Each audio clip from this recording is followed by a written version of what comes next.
Good afternoon, everyone. It's 3 o'clock, so it's time for the weekly briefing brought to you by the Emergency Leadership Team. I'm Ruth Jackson, Vice President for Academic Affairs, and I'm joined by the members of the Executive Policy Group of the EPG, Mrs. Teresa Powell, Office of the President, Dean Joshua Snavely, School of Business, Dean Joshua Busby, Student Affairs, and Chief Mario Holland, LUPD.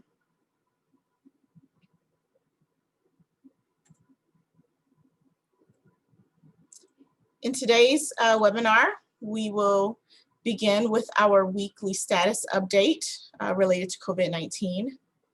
We'll also reintroduce and review the academic course modalities. We'll talk about our extended protocols for testing. We'll review upcoming dates, and we'll close, as we always do, by reflecting on resilience. At this point, I'll ask Chief Holland to give us our update. Good afternoon, everyone, and welcome to the webinar. As of noon today, Oklahoma has a 10.4% weekly increase of COVID cases. There's a 9.7 weekly increase of active cases in Oklahoma and a 9.6% weekly increase as far as deaths. With Logan County, there's a 16.8 weekly percent of COVID cases and an active 14.7%. And unfortunately, there's an increase of deaths in Logan County, which are 4. For the university total, we have 68 cases and we have 2 active cases. And with that, I will pass it back to Dr. Jackson. Thanks, Chief. Most of you will remember that in preparation for the fall semester, we rolled out what we call our course delivery modalities. We outlined 4 methods of course delivery and provided a description. We've received quite a bit of feedback from faculty as well as students about the modalities and the level of clarity, and basically what that translated into for instruction this semester. So we revisited these descriptions. We provided a different format that we hope will help with ease of understanding and clarity once we roll this out to the university community. So I'd like to spend a little time talking about each one of them, beginning with the traditional or the 100% face-to-face method. You'll see with each method, we outlined descriptive section headers, course location, course time, delivery method, and we indicated whether or not there would be a distance learning fee associated with that particular modality. So for the traditional delivery, all of the courses would be delivered from a Langston University classroom at a scheduled time and day. The course would be 100% face-to-face, but instructors would include content through D2L, which is our learning management system, and there would be no distance learning fees. Continuing with the stance that we had in the fall, there will be no traditional courses, so no courses that are 100% face-to-face requiring students and instructors to meet as they ordinarily would on campus in a classroom at a scheduled time. So again, this is just a context setter, traditional course modality, our traditional 100% face-to-face courses, but we will not have that in the spring in the same way we avoided traditional courses in the fall. The second modality is our hybrid. So for hybrid courses, the expectation is that the classes will be delivered on campus as well as with some virtual instruction. So it's important for students to understand that if they're enrolled in a hybrid class, the class will meet at the scheduled date and time as listed through my Langston /banner. These hybrid courses could have, will have virtual instruction that's either delivered synchronously at the scheduled time or asynchronously, allowing the student to log in and receive some of the instruction at a non-designated time.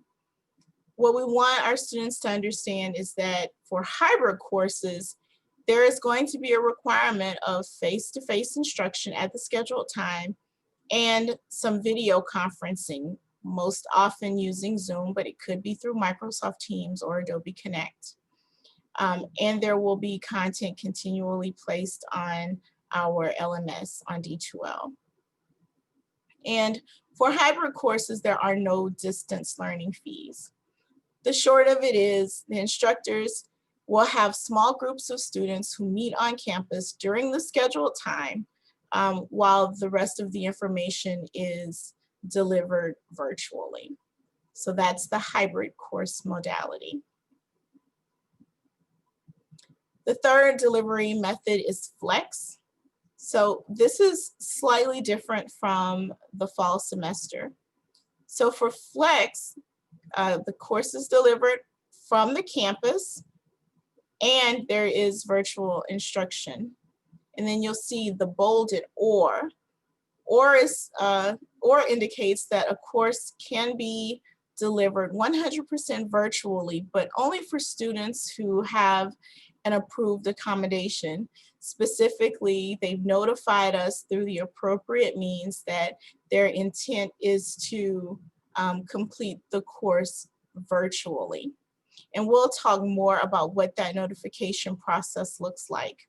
But again, it's important for students to know and understand and build their schedule around the class time that's identified. So don't schedule work at the time of a flex course because there will be either in-class instruction or real-time, same course time virtual instruction using Zoom, Teams, or Adobe Connect. Again, there is no distance learning fee for this.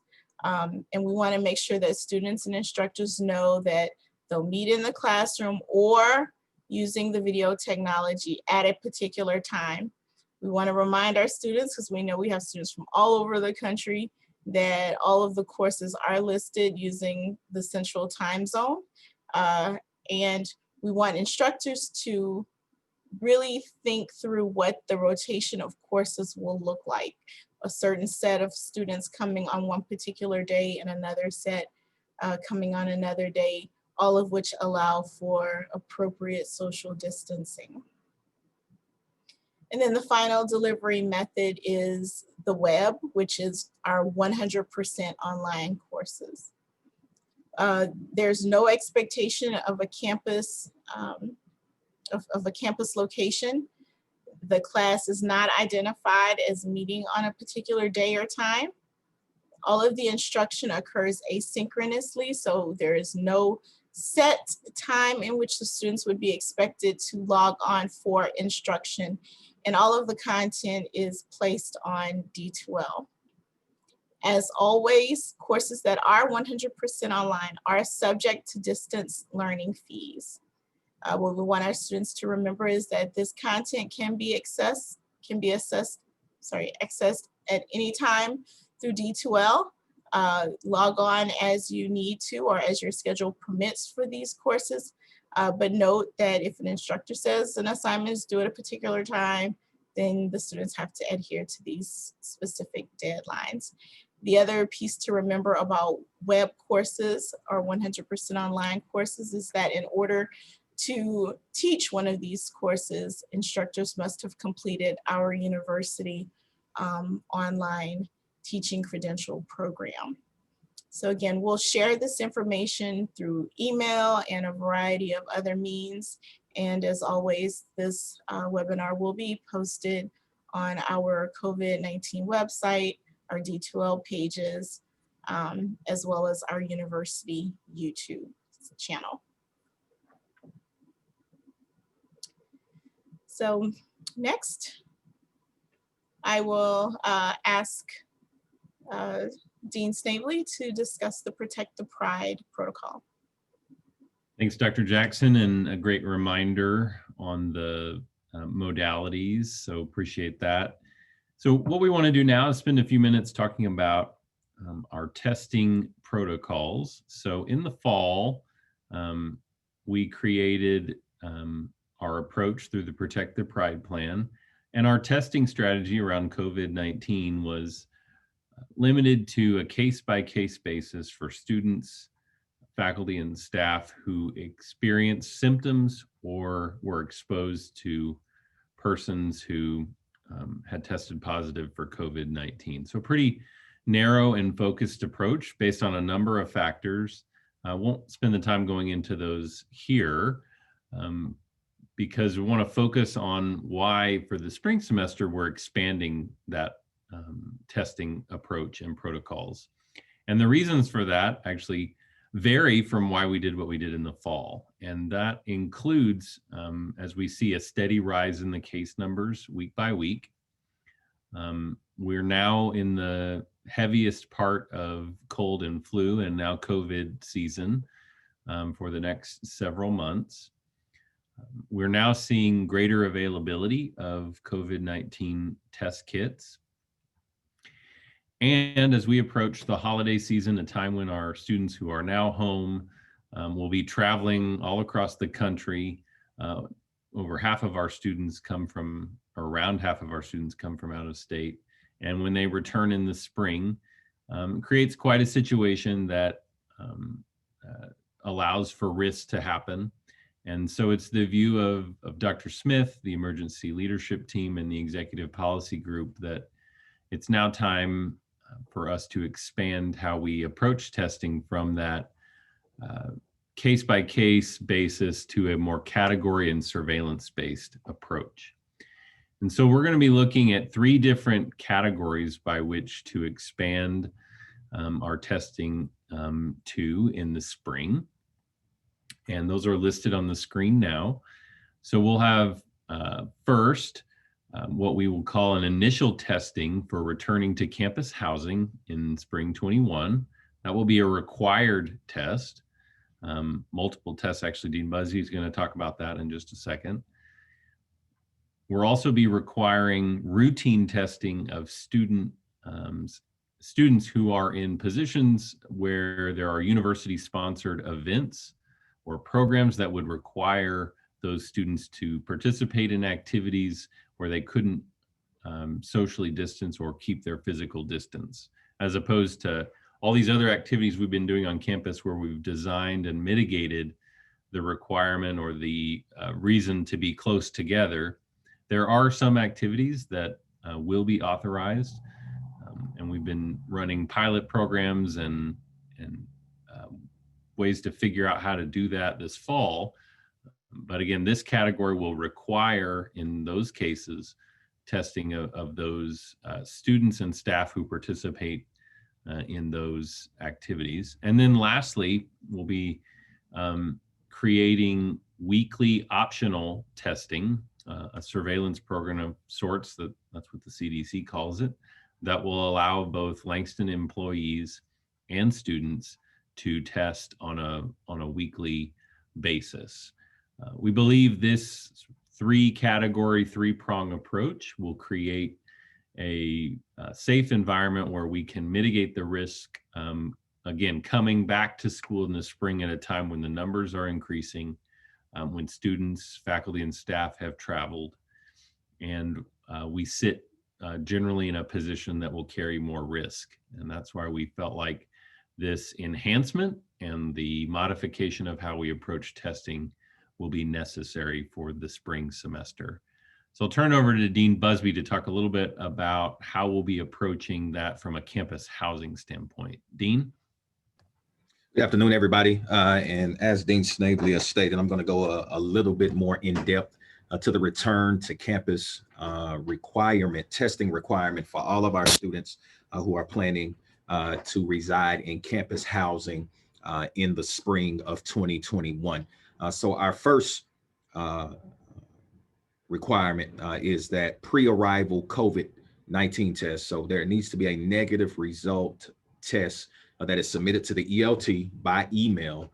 And we're asking for students who are planning to reside in campus housing to one, of course, maintain their safety, continue to be safe, practice social distancing, wear your mask, do everything that they need to do while they're home for the holidays. But between the dates of January 6th and January 13th, we're asking for students to take a COVID test, a COVID-19 test, and that test must be negative, and they submit that test, and it has to be dated between January 6th and January 13th. So it's about a week window there for students to get that test, and then to send the results to the Langston University ELT account by email. That's LUELT@langston.edu, and we're asking for that to be submitted by 11:59 p.m. On Wednesday, January 19th. All right. Moving on to the second requirement as it relates to housing is that upon the students' arrival on campus, and we will have some information that's going out, students will have to, again, make an appointment. And we are going to hold the students to the appointment that they make, but students are going to have to make an appointment.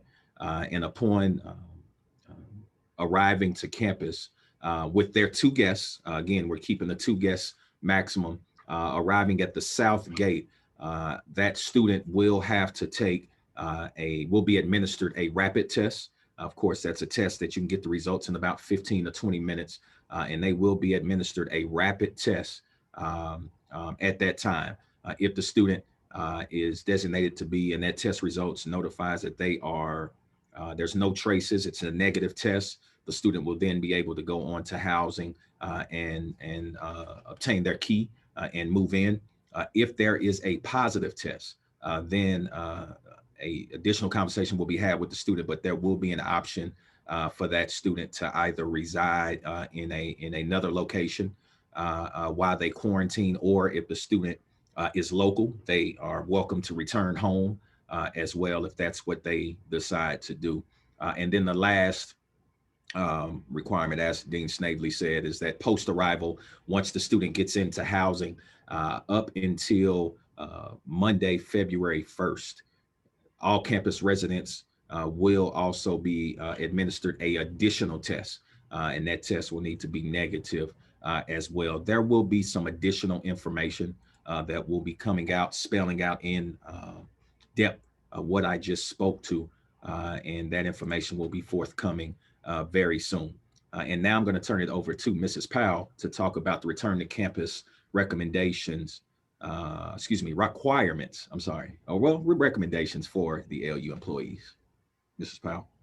Thanks, Dean Busby, and good afternoon, everyone. So as the deans have advised, we are expanding our testing protocols, and that includes our faculty and staff as well. So we've been able to ensure that we have the means and the resources to include our faculty and staff should they choose to be tested for COVID-19. We want to make sure that we're providing that resource to them as well. So as you'll see on the screen now, we are encouraging our faculty and staff as they return to campus after the winter break that they choose one of these options as they're returning to campus. None of these are a requirement. They are encouragements that we are providing for review and as an option for any of our employees who are returning to campus.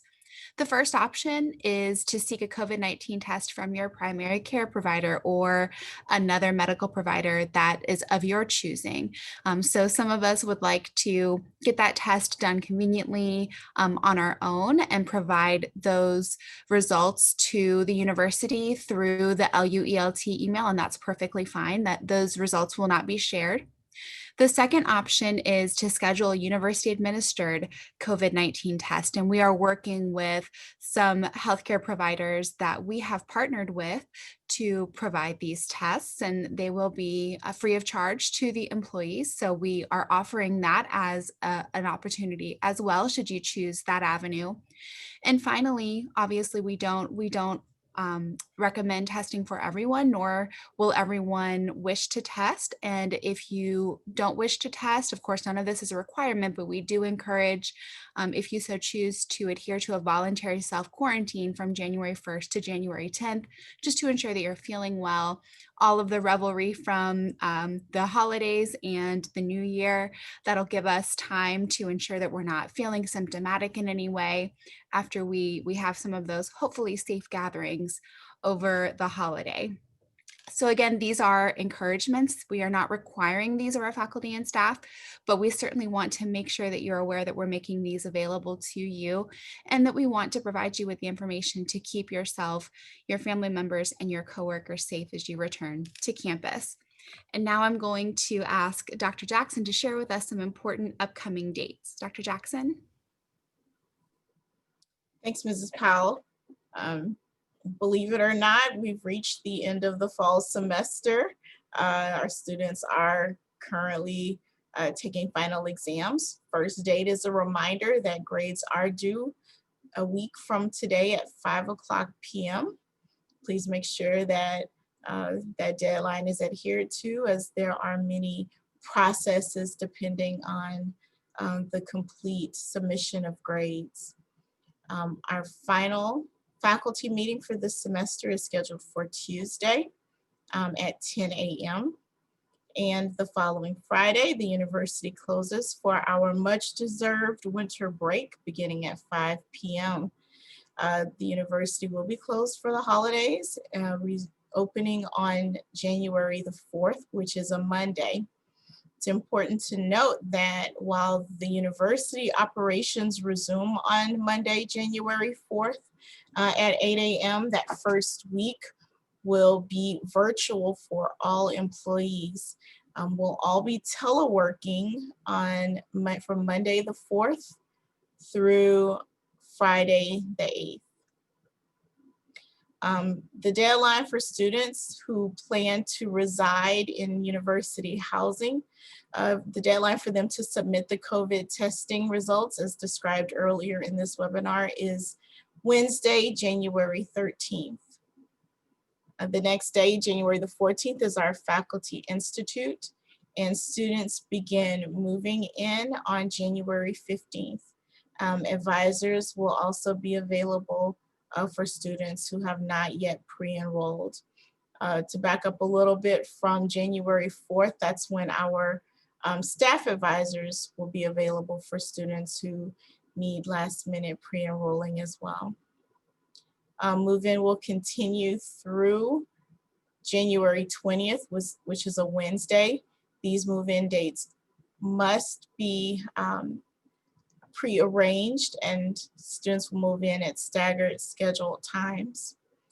Within that window is our observance of the MLK holiday. Faculty will note that there is a second day labeled as Faculty Institute. Right now, we're asking that the morning of Tuesday the 19th be held in case we need that time to continue the work of Faculty Institute. Our focus for Faculty Institute will be preparation for our HLC visit, which will occur later in the spring semester. And then classes will begin on Thursday, January 21st. As we did this semester, there'll be a period of time where early classes are held virtually, and that also helps to create somewhat of a bubble to allow students and faculty who are recently returned to begin courses, discuss the syllabus, talk about course rotations before returning to the in-person class. And then finally, as we've talked about before, we will forego the traditional week-long spring break. Instead, we'll have what we're calling a mid-semester break, which is abbreviated to 2 days, and that will be Thursday, March 18th and Friday, the 19th.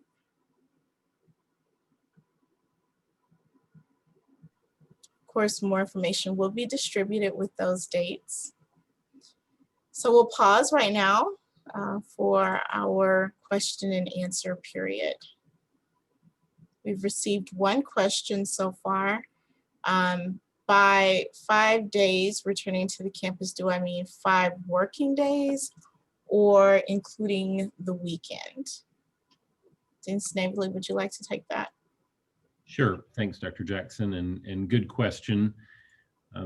What we've seen in most cases from the science and the data so far is that it takes approximately 5 days for that incubation period for the virus to be noticeable, for someone to be symptomatic. So it's a 5-day calendar day period in which we would encourage employees to seek that test prior to their arrival. I think I'll also, Dr. Jackson, if you don't mind, I see another question about the student guests at move-in that someone asked. So I'll field that one as well.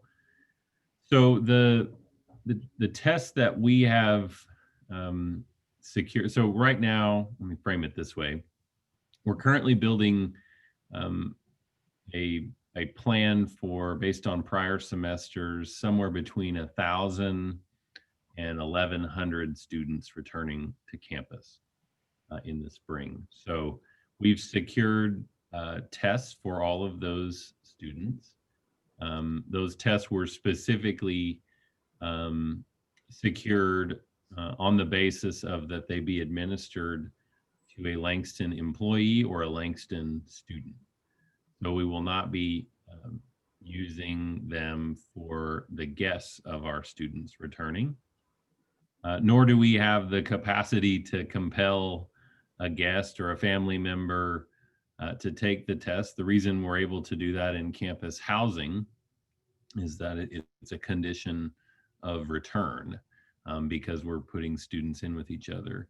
The way we have chosen to mitigate the risk that those persons could be sick is by that test that Dean Busby described before arrival, and being required to take a test within 15 days of returning to the campus. No system is safe, but we think this layered approach of essentially 3 different tests that will measure the student in the period of essentially from January 6th, where someone all the way to February 1st, taking 3 tests will create the safest possible environment. It's also worth noting, Dean Busby can share on this if he wants, but essentially the check-in process doesn't require any interaction between university staff and the student and their guests. So particularly the guests. So there wouldn't be any interaction between university staffing and those guests. Thanks, Dean. We have another question about our mid-semester break. The question is, does this apply for faculty and staff as well? Mrs. Powell, would you take that one? Sure, I'd be happy to. Yes, it does apply to faculty and staff. Those of you who have been employed with Langston for many years, you know that generally the staff receive 2 days of administrative leave during our traditional spring break, which is a week-long break. Because we are no longer going to have the week-long break, we have made the decision that those 2 days, March 18th and 19th, will be days that the university closes, and everyone will get 2 days of administrative leave on those 2 days. So March 18th and March 19th, the university will be closed to give faculty and staff a break as well. Thank you for the question. Thanks, Mrs. Powell. We have another question. Dean Busby, could you talk a little bit about the process that students will see when they move in? Will there be curbside greeting again?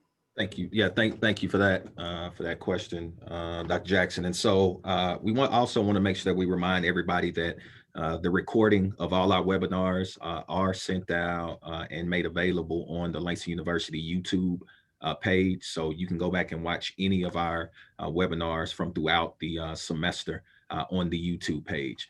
Once as a student arrives to campus, they will be greeted again like we did in the fall semester with temperature checks at the South Gate. Now, of course, also what will also happen at the South Gate as they pull on into campus after the temperatures are screened for every individual in the car, they will then proceed to the area that will be designated for them, for the student to be tested, as Dean Snavely spoke about. Once they complete that phase of the process, then they will be cleared to go to their respective housing property to check in. We are continuing to minimize the interaction amongst the staff as well as the student who's coming to get his or her key. And so there'll be curbside check-ins in Commons as well as Centennial. So it's really just a drive-through. Don't even have to get out the car. Scholars Inn, we have that designated and spaced out to where an individual can come in, but there won't be any room for crowding and the like there for them to be able to get their key in Scholars Inn, as well as the Young Hall Lounge area as well. And so we'll have 2 drive-through processes for Centennial and Commons. And then we will have a walkthrough, if you will. But again, we're asking only that our students would enter those spaces as well. So again, the same process that we had for the fall, just elevated with the additional protocols that we have talked about on today. Thanks, Dean Busby. The next question is about the classroom size. What's the max number of students allowed in an in-person session next semester, specifically for a medium-sized room? Dean Snavely, would you take that one? Yeah, sure. Good question.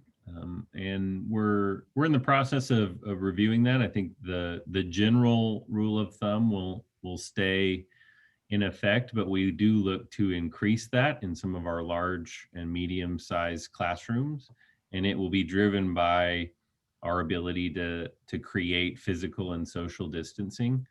I know we spent a good bit of time over the Thanksgiving holiday, the executive policy group, looking at how we can utilize some of those larger spaces. So for example, how we might be able to use the auditorium to hold some of our larger classes like a biology or a physical science in a setup that would be socially distanced. So we are looking at that, and we do plan, should everything go according to the way we're planning now, to be able to increase some of those class sizes in a socially distanced way to allow for either more rotations or larger rotations.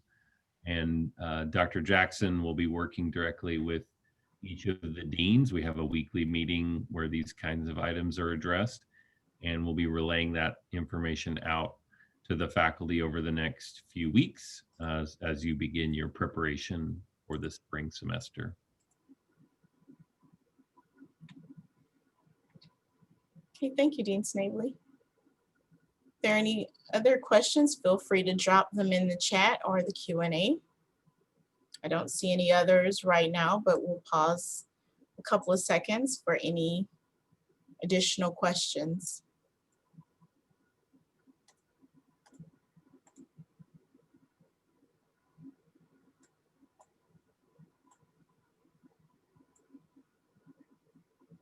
Okay, that looks like those are all the questions for right now. If you have any questions that come to mind, feel free to email luelt@langston.edu.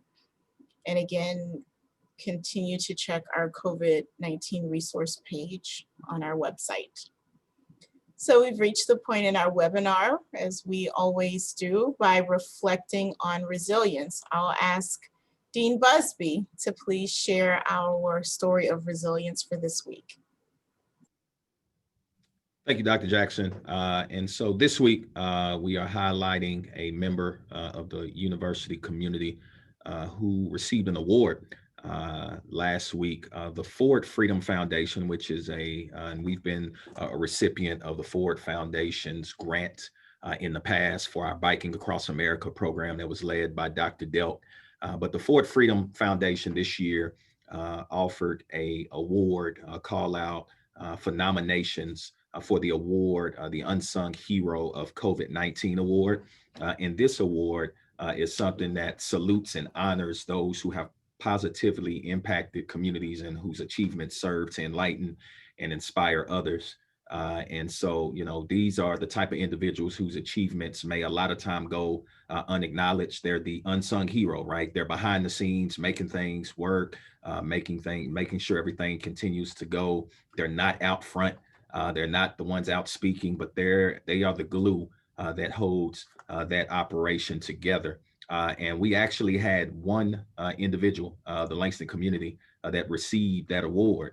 And that individual is Miss Alicia Sumlin. Miss Alicia Sumlin, congratulations, was named one of only 10 across the entire country, one of only 10 of the Ford Foundation's Unsung Hero of COVID-19 award recipients. And we're very proud of Ms. Sumlin, and this is due to the leadership that she provides as the coordinator of the Langston Community Food Pantry. And of course, I don't know how I made that picture, but that is me in the background doing some work. So I appreciate that being documented. Nobody can say I don't do any work, but Ms. Sumlin is the glue that holds our community pantry together. We started the pantry over a year ago in September of 2019.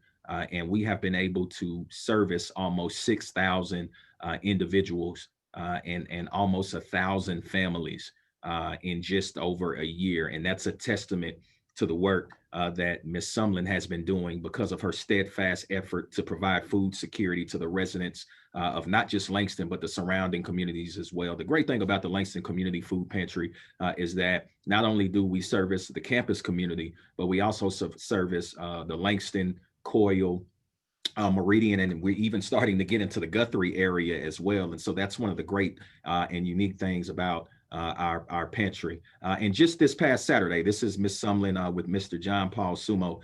This Saturday, Mr. Sumo, who works for Universal Manufactured Homes, called Miss Sumlin on Friday morning. And in less than 24 hours, Miss Sumlin got a team together and got the word out in the community. And on Saturday, they were able to disseminate and donate 200 turkeys in the community, over 200 turkeys. And again, that's just a testament to the work of Ms. Sumlin. And we want to thank all of our community, all of our volunteers on campus and in the community that help us, but it's definitely a testament to the leadership of Ms. Sumlin. So Ms. Sumlin, on behalf of the emergency policy, the executive policy group and the emergency leadership team, congratulations.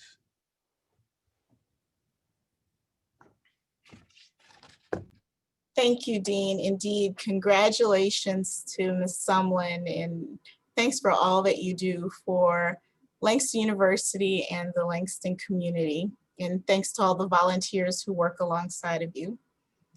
So we've come to the end of our webinar.